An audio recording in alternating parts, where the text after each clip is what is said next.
त्याला ते सांगत होत्या की म्हटले मी ते ज्यावेळेला तुरुंगामध्ये होते या संयुक्त महाराष्ट्राच्या चळवळीमध्ये त्यावेळेला पप्पांना म्हणजे अत्र्यांना त्या डबा घेऊन जायचे जेवणाचा, तर तो डबा परत आणताना म्हटले त्याच्यात ते कागदाचे बोळे द्यायचे आणि ते कागदाचे बोळे म्हणजे इथं आल्यावर म्हटले ते मराठासाठी आम्ही आग्रहलेख असायचे. लोकांना प्रश्न पडला की अत्र्यांसारखं आणि लिहितंय कोण, हे तुरुंगात आहेत तर, पण अशा पद्धतीनं काय ना म्हटले आम्ही तो मराठा यातनं लोकांच्या पर्यंत सगळा संदेश हा देत होतो. अत्रे साहेब हे बसलेले असताना वृत्तपत्रातले लोक येऊन म्हणायचे की बातम्या आम्ही आणतो, त्याला जे मथळा द्यायचा आहे, हेडिंग द्यायचं आहे ते तुम्ही सांगा. मग अत्रे साहेब म्हणायचे काय बातमी आहे सांगा.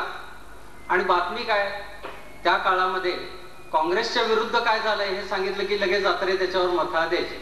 ते म्हणले की वसमत मध्ये आपलं संयुक्त महाराष्ट्राचा जोर वाढलेला आहे. मग लिहा म्हणले वसमत मध्ये आपली किस्मत, लगेच ते तिथल्या तिथं सांगून टाकायचे.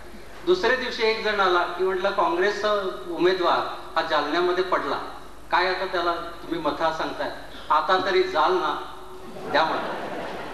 असं ताबडतोब ते तिथल्या तिथं बसून आणि काही परवा करायचे नाहीत. अत्रे कधीही सतत श्रीमंत राहिले नाहीत, कधी पैसा आहे तर कधी काही नाही.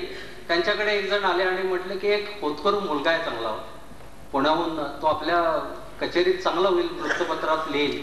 कोण आहे, विजय तेंडुलकर, घ्या बोलवून म्हटले.